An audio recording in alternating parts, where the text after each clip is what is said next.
السلام علیکم ورحمۃ اللہ وبرکاتہ۔ الحمدللہ، اللہ تعالیٰ کی مہربانی کے ساتھ اور اس کے فضل سے ہم آج سورہ الم نشرح کی آیہ نمبر 5 اور آیہ نمبر 6 دونوں کو اکٹھے دیکھیں گے۔ سٹارٹ کرتے ہیں۔ الحمدللہ رب العالمین، الصلاۃ والسلام علی اشرف الانبیاء والمرسلین وعلی آلہ وصحبہ اجمعین، اما بعد، فاعوذ باللہ من الشیطان الرجیم، بسم اللہ الرحمن الرحیم۔ رب اشرح لی صدری ویسر لی امری واحلل عقدۃ من لسانی یفقہوا قولی۔ رب زدنی علما، اللہم فقہنا فی الدین، اللہم بارک لنا فی اوقاتنا، آمین یا رب العالمین۔ آیہ نمبر 5، فَإِنَّ مَعَ الْعُسْرِ يُسْرًا، بس یقیناً مشکل کے ساتھ آسانی ہے۔ اور پھر آیہ نمبر 6 میں آ رہا ہے اِنَّ مَعَ الْعُسْرِ يُسْرًا، بے شک مشکل کے ساتھ آسانی ہے۔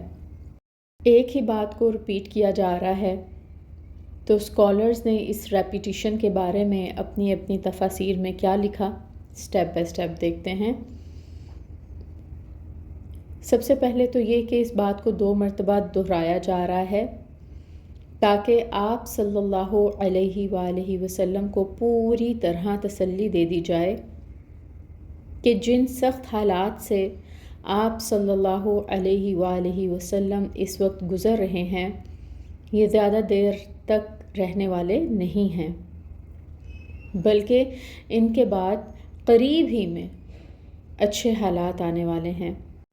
یہاں پر تنگی کے بعد فراخی یا مشکل کے بعد آسانی کہنے کی بجائے تنگی کے ساتھ آسانی کے لفظ کو استعمال کیا جا رہا ہے، یعنی ساتھ استعمال کیا جا رہا ہے، بعد استعمال نہیں کیا جا رہا، جس کے لیے اسکالرز کا کہنا یہ ہے کہ فراخی کا یا آسانی کا وقت اس قدر قریب ہے کہ گویا وہ اس کے ساتھ ہی چلا آ رہا ہے، اس وجہ سے یہاں پر ساتھ کا لفظ استعمال کیا گیا ہے، بعد کا نہیں۔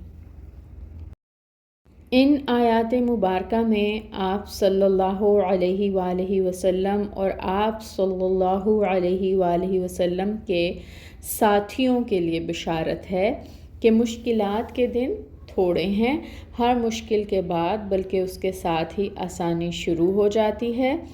فَإِنَّ مَعَ الْعُسْرِ يُسْرًا، یعنی تم اسلام کی راہ میں جو تکلیفیں برداشت کر رہے ہو ان پر گھبرانے کی ضرورت بالکل بھی نہیں ہے، اس کے بعد ہی اللہ تمہیں فراغت سے اور آسانی سے نوازے گا، اور چنانچہ ایسا ہی ہوا جیسا کہ ساری دنیا نے دیکھا بھی۔ اِنَّ مَعَ الْعُسْرِ يُسْرًا، یہاں پر دوسری بشارت ہے، اور وہ یہ کہ ایک مشکل کے ساتھ 2 آسانیاں ہیں۔ معروف القرآن میں ہے کہ 2 سے مراد بھی خاص 2 کا عدد نہیں ہے بلکہ متعد ہونا مراد ہے۔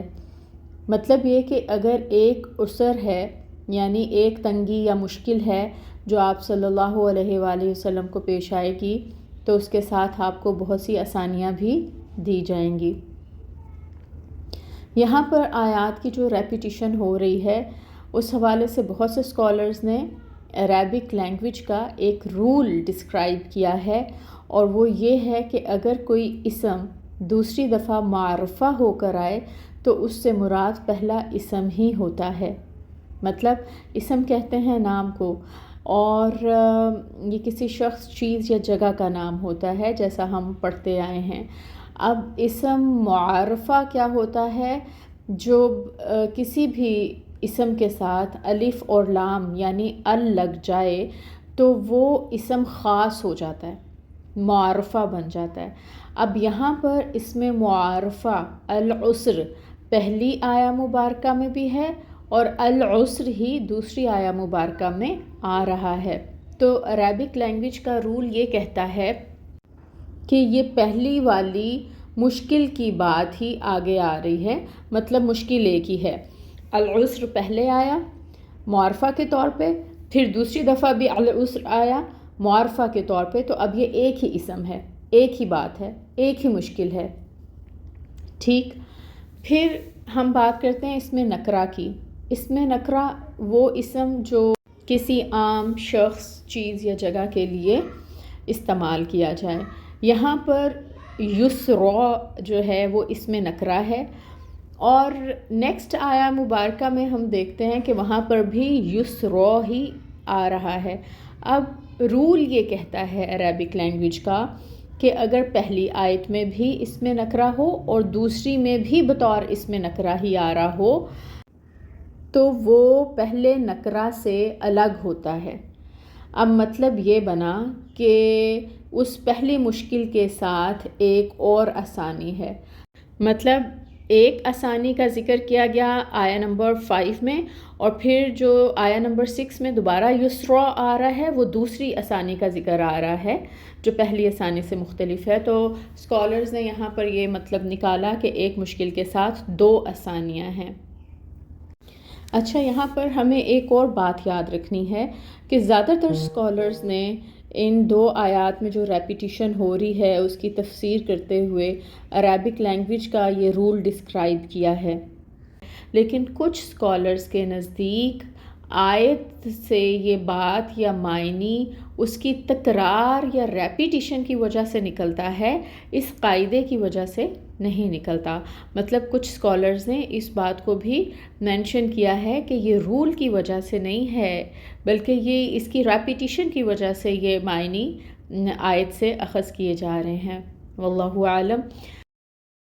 معارف القرآن میں لکھا ہے کہ تاریخ اور سیرت کی سب کتابیں جو اپنوں اور غیر مسلموں نے لکھی ہیں وہ اس پر شاہد ہیں کہ جو کام مشکل، بلکہ لوگوں کی نظر میں وہ سب امپاسبل نظر آ رہے تھے، وہ آپ صلی اللہ علیہ وآلہ وسلم کے لیے اللہ تعالیٰ کی مہربانی سے آسان ہوتے چلے گئے۔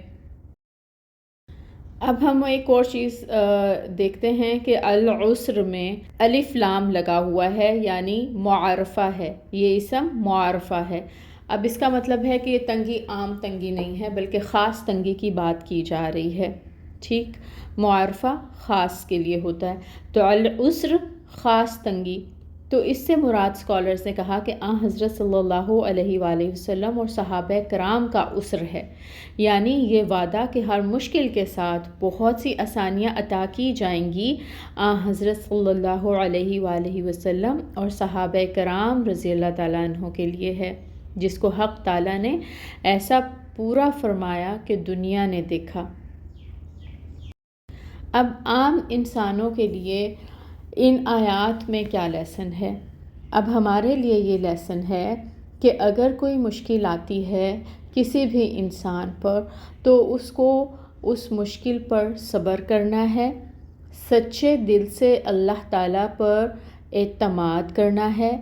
ہر طرف سے ٹوٹ جائے اگر انسان تو لو کس سے لگانی ہے؟ اللہ سے، اور اسی کے فضل کا امیدوار رہنا ہے۔ اور کامیابی میں اگر کوئی دیر ہو رہی ہے تو مایوس نہیں ہونا اور امید کو نہیں ٹوٹنے دینا، تو اللہ تعالیٰ ضرور اس کے حق میں آسانی فرمائیں گے، کیونکہ اللہ تعالیٰ نے فرما دیا کہ ہر مشکل کے ساتھ آسانی ہے، مشکل آئی ہے تو آسانی بھی آئے گی۔ ضرورت ہے اللہ تعالیٰ پر توکل کی۔ اللہ تعالیٰ سے دعا ہے کہ اللہ تعالیٰ ہم سب کو ہر معاملے میں اپنے ہی سے لو لگانے والا اور اپنی ذات پر ہی توکل کرنے والا بنائے، آمین۔ سبحانک اللہم و بحمدک، اشہد ان لا الہ الا انت، استغفرک و اتوب الیک۔ السلام علیکم ورحمۃ اللہ وبرکاتہ۔